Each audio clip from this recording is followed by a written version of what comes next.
Welcome, Capricorn. This is Regina from Pacific Tarot, getting ready to do your full moon in Capricorn reading.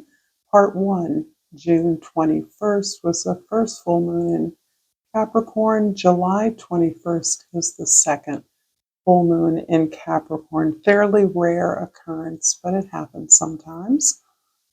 This is basically another portal for processing the tremendous changes that we experienced with Pluto leaving Capricorn. This is the last hurrah as Pluto dips into 29 degrees Capricorn and will be complete with this last degree by the end of November, where it will move into Aquarius for the next 20 years. This is an opportunity, again, to review, summarize the lessons we've learned from looking deeply at our own uncomfortable, distasteful, unfavorable activities and behaviors, and implementing the lessons we've learned as we move forward towards a new, more a greater sense of potential with Pluto's entrance into Aquarius. This is a general reading. It is not going to resonate for everyone. If you're interested in a personal reading, the information for that is in the description box below. I thank all of you who are here supporting me now. So let's get started, Capricorn, with your overall energy, the Hierophant. The Hierophant is about a commitment, and this commitment that you have made to your own learning path. This can be a form of intimate bonding between yourself and your higher self. That is the part of you that recognizes you have talents, skills that you desire to develop and advance in order to pursue dreams that you now realize you are worthy of. This is a go for broke effort that is committed to the evolution of your talents, your growth, and the pursuit of those dreams. This is not about comparing yourself or following in someone else's footsteps. Instead, this is about the development and nurturance of your own talents, your own unique expression, and your understanding that every experience in your life has a lesson, has a meaning, is a gift to your greater self-knowledge, the wisdom of that you are quite capable and willing of sharing with others. In the 10th house, the house of your social identity, the way others see you, the Five of Swords is really ultimately in this last degree of Pluto in Capricorn, looking at this lifelong sense of inadequacy. Something is describing here a process where you may have gotten very close to success at many times in your life, and you may have stopped yourself. The conflicts got so intense, and you saw the resistance as being specific to you rather than as something that is simply a part of the road to advancement, progress, abundance. Those who dismiss your effort, that don't think you're smart enough, or that tell you that, even if they know better, those are conflicts and challenges. That's resistance that you internalized and allowed it to stop you. And you have been looking at this in so many ways, the way others see you and your potential success or your proven success, and the way in which you feel about it, your memory of it, is quite likely very different than what others saw. In the first house, this is your intention, this is your perspective, and it fits quite neatly in with this experience of recognizing, understanding, and confronting sabotage in all its forms, within and without. Here you're prizing apart the sense of internal sabotage, the way in which you have set yourself up for failures and disappointments by the choices you've made over and over again. This is about a behavior, a pattern that you have consistently offered up your power to someone else as if someone else could give you the things that you are intended to get for yourself. That doesn't mean that you can't have love. It simply means that love is a source from you as well as others. It's reflected in your relationship with others, but that you are the source of that.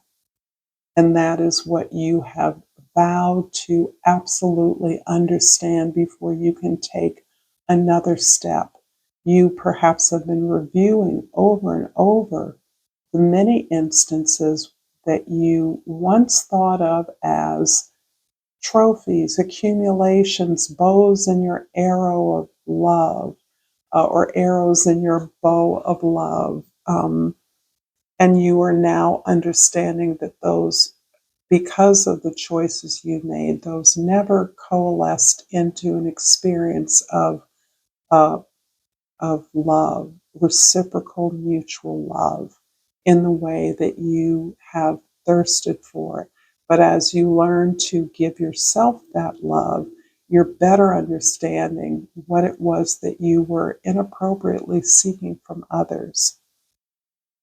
In the fourth house, the house of your home, your family, your foundation, this feels like the place you truly live.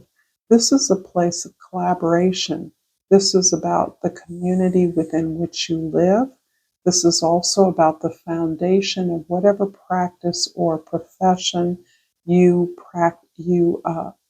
experience in the world, so that you have come to find your healing, your joy, your support in bonding with people that are like you, that are similar to you, and working together towards something that is really excellent, that is beautiful, that reaches a level of quality that improves upon something that already exists.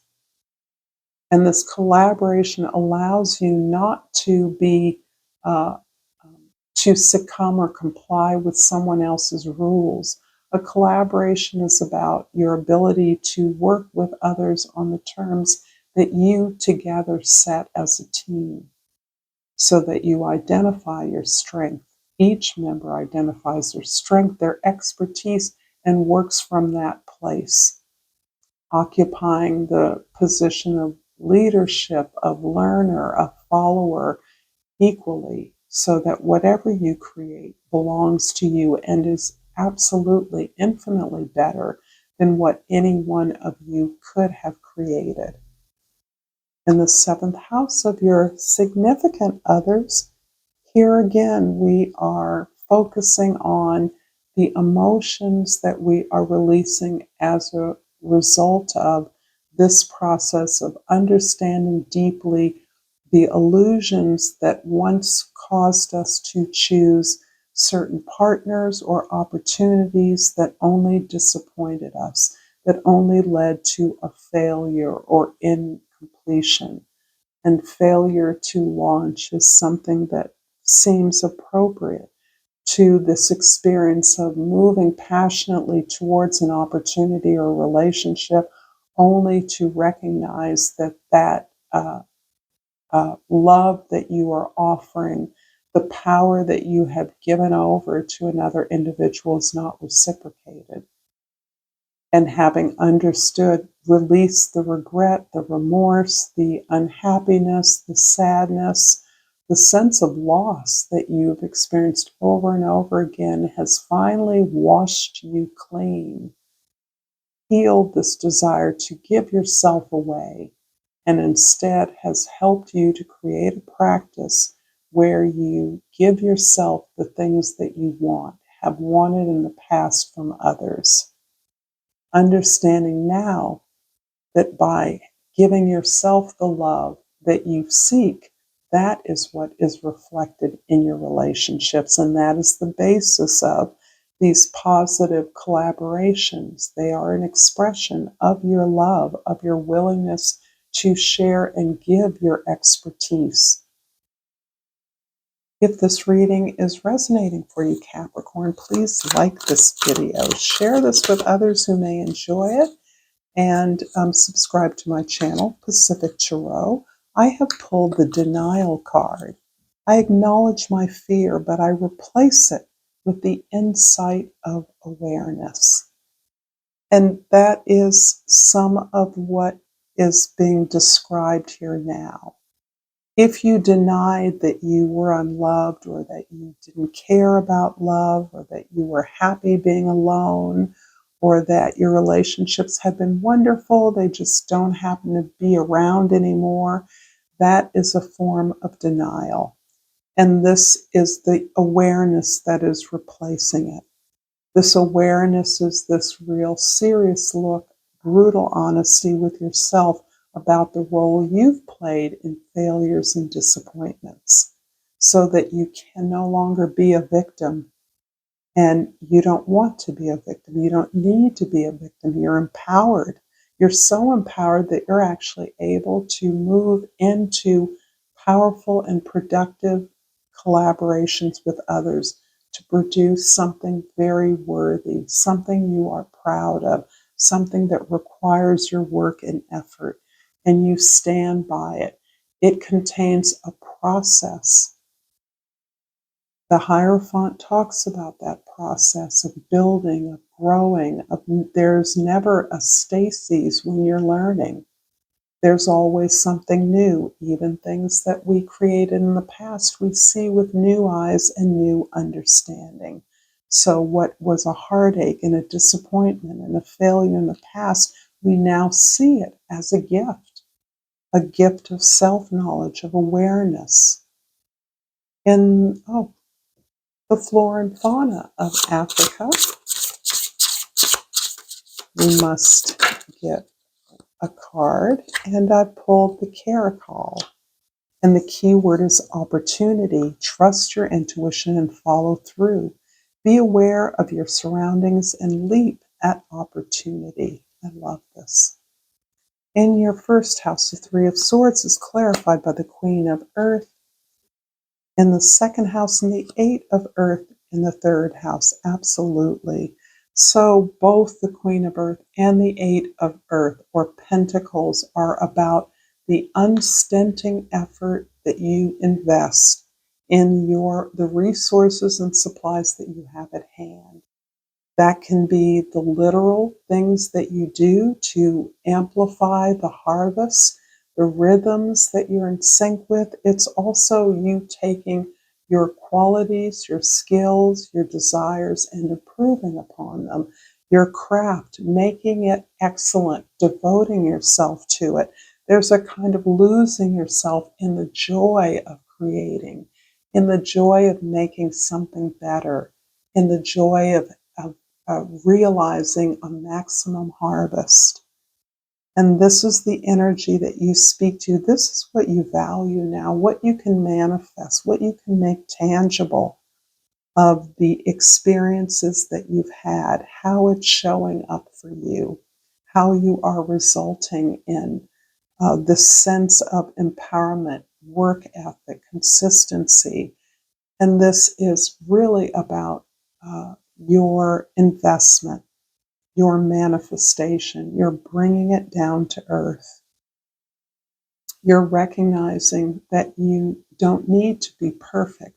You just need to be good. This is a preparation for the opportunities that await you. In the Three of Pentacles, and the fourth house is clarified by the Two of Fire in the fifth house, and the King of Earth in the sixth house. You are really consolidated in your skills, in your expertise. You know what you're good at. You've gone as far as you can. There's always room for improvement, but you don't need to learn anymore. You simply need to develop your craft through your practice. The King of Earth is saying that the focus for you in order to produce the benefit for the community you are a part of. You need to work towards security, stability, protection, safety. This is what prompts your generosity in sharing not only what you've created, but the way that you've created it. The way that you've gained the stability and security for yourself is something that you're happy to share with others. Give a man a fish and he eats for a day. Teach a human, to fish and they can feed themselves for a lifetime. Paraphrase, obviously, but that's the basis of the generosity that you express to those around you, those you work with, all others around you. The Five of Cups in the seventh house is clarified by the Six of Water, in the eighth house and the Five of Air in the ninth house. Here's a repeat. We're looking at this sense of inadequacy from a new vantage point here. We're seeing the obstacles, the challenges to our ideas, our requests for help, as simply new ideas, new information from which we can build our request for support, from which we can add to our sense of expertise and knowledge about the path of creation, the path of creativity itself. You are encountering an old opportunity, an old relationship that may remind you of a time when you exercised your gifts without any judgment or without an agenda on your part or no expectations on the part of others. You were simply free to find pleasure in your skills and your talents.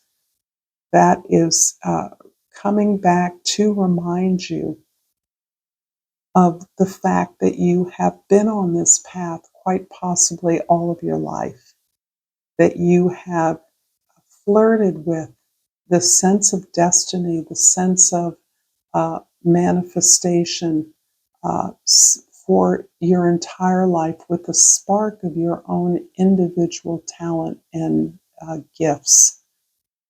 There was a time when you exhibited that playfully, joyfully, and that is the reminder here that the sense of destiny need not be burdensome, it need not be perfect, it need not be excellent.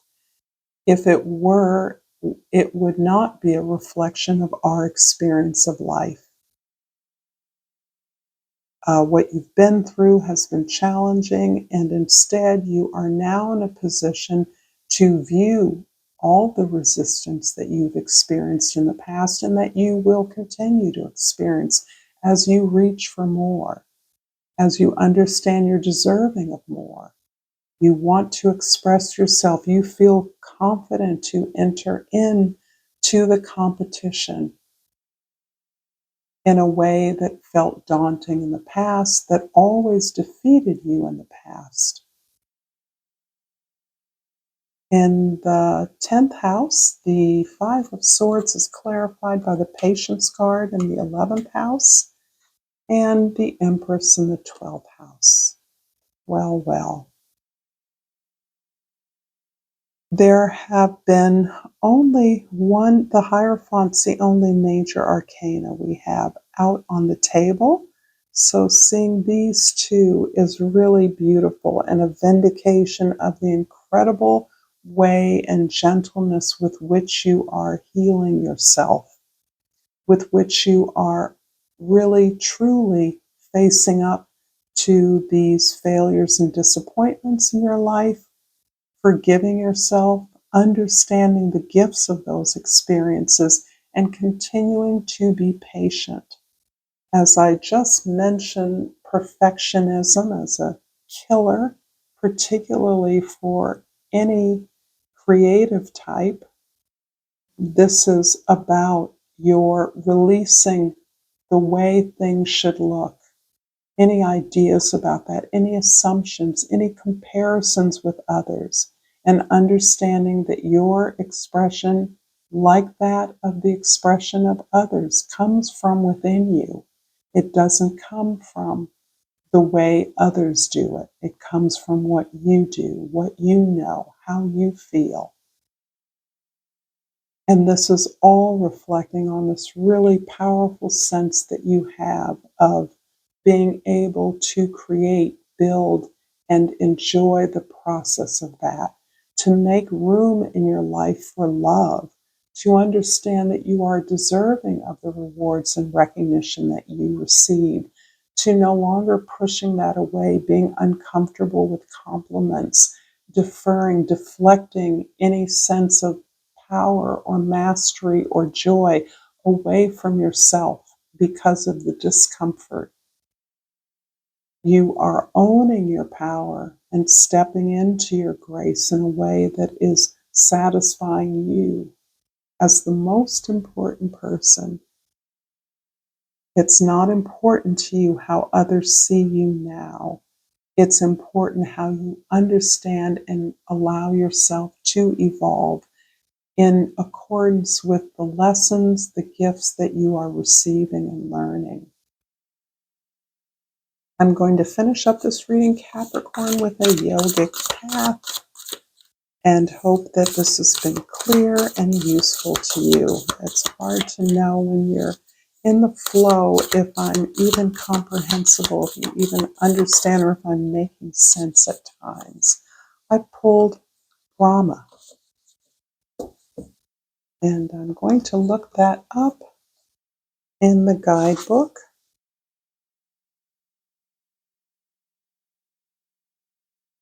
And Brahma is the god of creation. It's time to create. Brahma, the creator of the universe and all beings, has come to you with a message that now's the time to bring that idea to fruition. What is that idea you've been sitting on but haven't taken action? Now's the time to plant that seed into the earth and water it with your intention so it sprouts to life, benefiting all those around you. Brahma's rosary symbolizes the time cycle through which the world moves, from creation to sustenance, from sustenance to dissolution, and from dissolution to new creation. What cycle are you on? Thank you so much, Capricorn, fellow Capricorns, for this beautiful reading. Until next time, namaste.